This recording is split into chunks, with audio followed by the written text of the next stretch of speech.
Muslimin muslimat dirahmati oleh Allah Subhanahu wa taala, terakhir saya akan sentuh berkenaan dengan risalah yang dibawa oleh baginda Rasulullah sallallahu alaihi wasallam dan kaitannya dengan risalah-risalah yang terdahulu. Nabi diutus oleh Allah Subhanahu wa taala kepada orang Arab dan orang Ajam. Namun orang-orang yang terdahulu diutus oleh Allah kepada bangsanya sahaja. Dalam hadis Nabi Muhammad sallallahu alaihi wasallam beliau bersabda, aku diberi 5 perkara oleh Allah yang tak diberi kepada orang lain. Aku diberi 5 yang tak diberi kepada orang lain. Yang pertama, dihalalkan kepada aku harta rampasan perang. Yang kedua, setiap nabi diutus untuk bangsanya sahaja. Aku diutus untuk seluruh umat dan seluruh bangsa. Yang ketiga, dianugerahkan kepada aku syafaat. Dianugerahkan kepada aku syafaat, maksudnya syafaat terbesar diberikan oleh Allah hanya kepada baginda Rasulullah sallallahu alaihi wa ala alihi wa sahbihi wasallam. Maksud syafaat terbesar di sini adalah syafaat yang boleh Nabi berikan syafaat kepada sesiapa sahaja, kecuali kepada orang-orang kafir. Kemudian yang keempat adalah kekuatan Allah berikan kepada Nabi dengan orang-orang yang memusuhi Nabi takut untuk berperang dengan Nabi walaupun peperangan itu belum berlaku dalam jarak sebulan. Yang ini perasaan takut itu sudah dihantarkan oleh Allah kepada musuh untuk berlawan dengan Nabi. Yang kelima adalah dijadikan tanah ini sebagai masjid dan juga debunya suci untuk dijadikan alat sebagai bersuci. Ini 5 perkara yang Allah berikan kepada baginda Rasulullah sallallahu alaihi wa ala alihi wasallam. Tanah dijadikan masjid maksudnya di mana saja tiba waktu salat, salatlah kamu di tempat tersebut, yakni tak mesti salat di tempat beribadah. Kalau umat yang terdahulu nak salat mesti di tempat ibadah. Kalau umat Nabi Muhammad, di mana saja kamu mendapati waktu salat, salatlah di situ karena tanah itu adalah masjid. Maksudnya di sini tanah itu tempat untuk kita sujud. Wa ju'ilat liyal ardu masjidan wa turabuha tahura.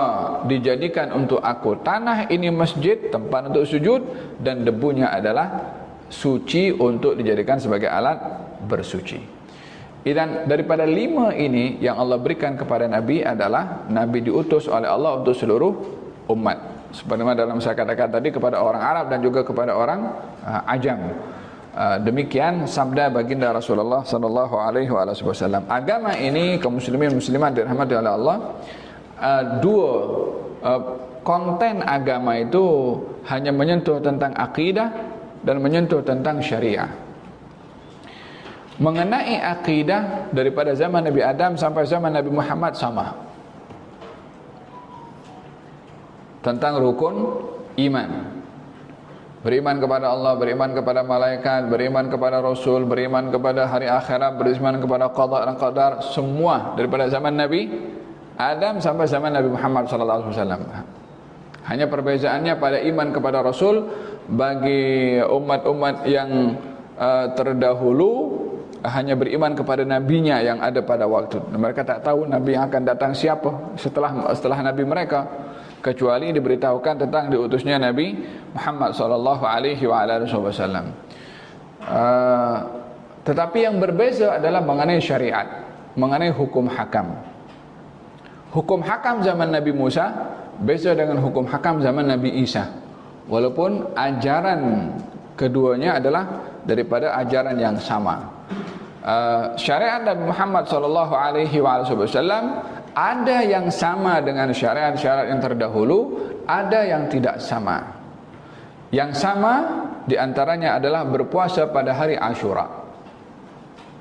Berpuasa pada hari Ashura. Ashura berapa? 10 Muharram. Nabi berhijrah ke Madinah, mendapati orang-orang Yahudi berpuasa pada hari Ashura, 10 Muharram. Ditanya oleh Nabi, kenapa mereka berpuasa? Katanya sebab mereka bergembira di hari Ashura Nabi Musa diselamatkan oleh Allah daripada kejaran Fir'aun.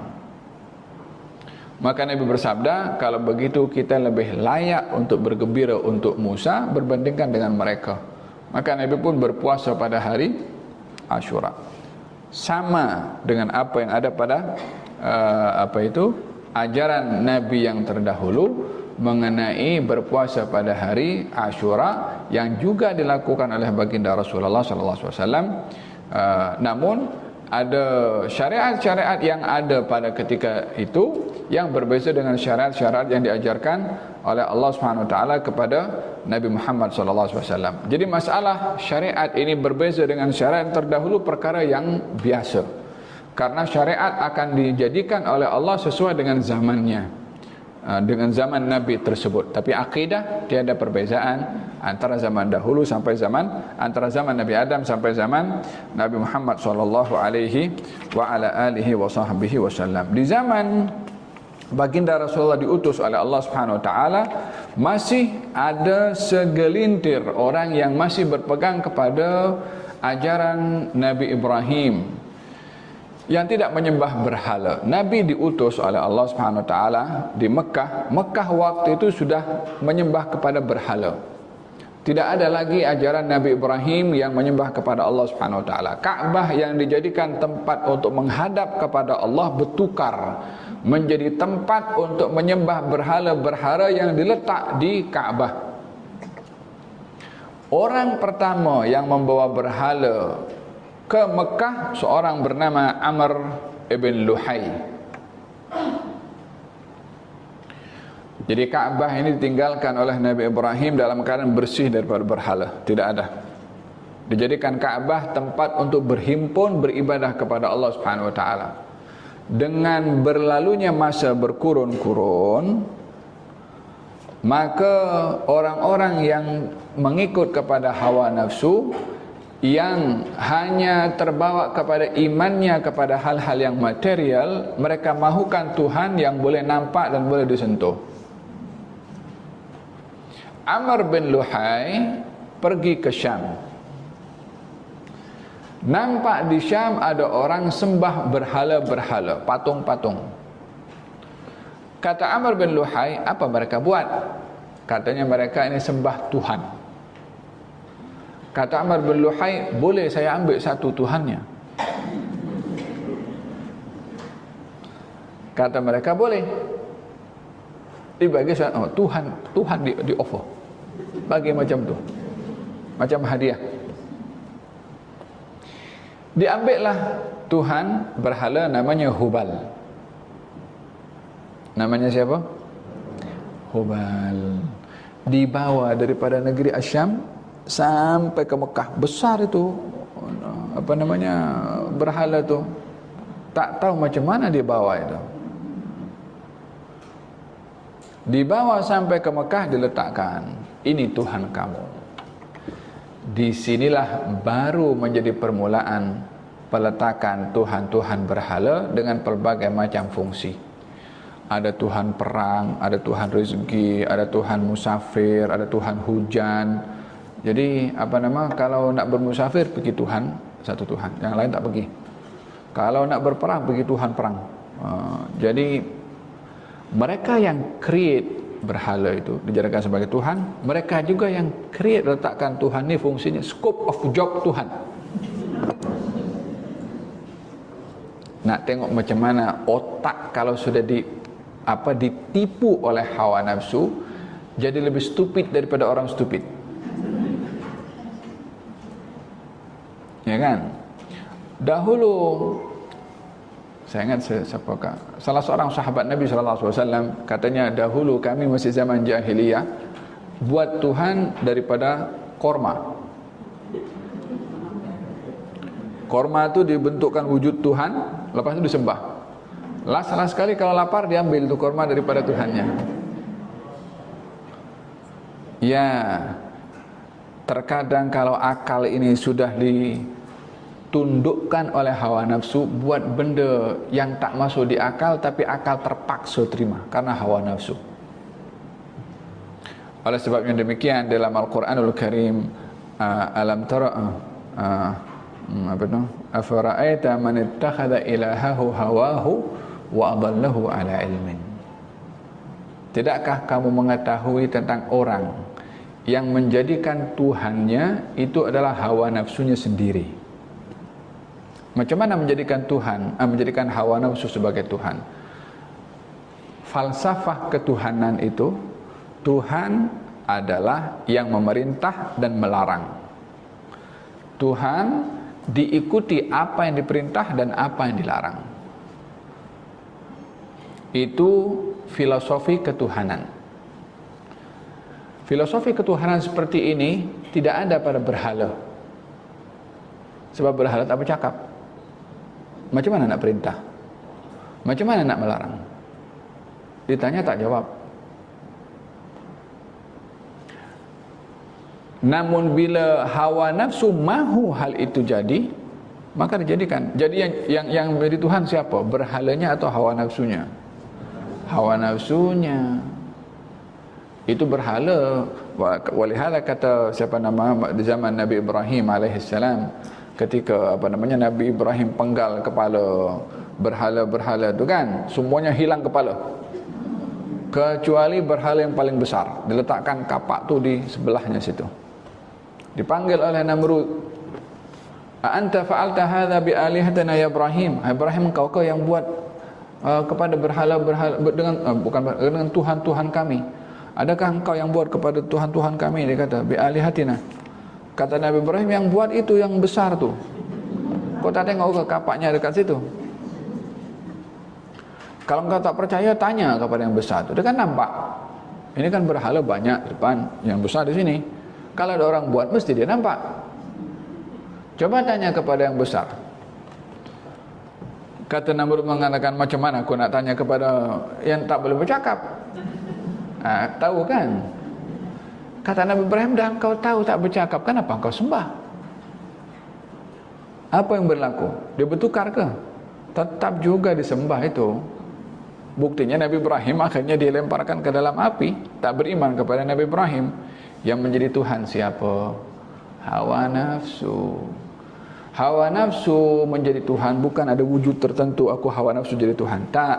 Tapi penyerahan diri untuk taat kepada hawa nafsu. Apa yang disuruh oleh hawa nafsu dilakukan, apa yang disuruh oleh hawa nafsu dilaksanakan, apa yang dilarang oleh hawa nafsu diikuti. Itu kita sudah menjadikan hawa nafsu sebagai Tuhan. Afara'aita man ittakhadha ilahahu hawahu wa adallahu ala ilmin. Tidakkah kamu lihat kepada orang yang menjadikan hawa nafsunya sebagai Tuhannya? Maksudnya taat setia kepada hawa nafsu. Sebagai penutup, dalam kisah Nabi dua anak Nabi Nabi Ibrahim, Habil dan Qabil, kan dia berselisih satu dengan yang lain. Kata pasal itulah, pasal sedekah itu. Qabil geram kepada Habil, pasal sedekahnya diterima, dia punya tak diterima. Kata Qabil mengatakan, aku bunuh engkau. Kata Habil mengatakan, jangan. Aku ingatkan kepada engkau, kalau engkau nak bunuh kepada aku tak akan pun bunuh kepada engkau, kan aku takut pada Allah dosa pembunuhan. Jadi janganlah engkau berbuat dosa macam aku takut pada Allah, engkau takut juga pada Allah dengan dosa pembunuhan. Kata Habil mengingatkan kepada Qabil. Apa yang berlaku? Qabil pikir, betul juga, pembunuhan adalah satu dosa. Pembunuhan satu dosa. Namun fatawwa'at lahu nafsuhu qatla akhihi faqatalahu. Hawa nafsunya Qabil paksa Qabil supaya bunuh Habil. Barulah Qabil bunuh Habil. Ayatnya yang Allah rekodkan dalam Quran, hawa nafsu Qabil paksa Qabil untuk bunuh Habil. Allah tak bagi tahu terus Qabil bunuh Habil, tapi ditunjukkan puncanya itu siapa? Hawa nafsu. Faham tak? Walihada di antara doa Nabi sallallahu alaihi wasallam untuk mendidik kepada hawa nafsu, Allahumma ati nafsi taqwaha wa zakkiha anta khairu man zakkaha anta waliyuha wa maulaha. Ya Allah, berikanlah kepada hawa nafsu aku ini ketakwaannya, sucikanlah ia, sesungguhnya engkau adalah sebaik-baik Tuhan yang mensucikan. Engkau adalah Tuhan dan penolong kepada hawa nafsu aku. Allahumma ati nufusana taqwaha wa zakkiha anta khairu man zakkaha anta waliyuha maulaha. Rabbana atina fid dunya hasanah fil akhirati hasanah wa qina adzaban nar. اللهم إنا نسألك علما نافعا ورزقا واسعا وعملا متقبلا ونعوذ بك من علم لا ينفع من قلب لا يخشع من نفس لا تشبع ومن دعوة لا يستجاب لها. صلى الله على سيدنا محمد وعلى آله وصحبه وسلم. الحمد لله رب العالمين بسر الفاتحة.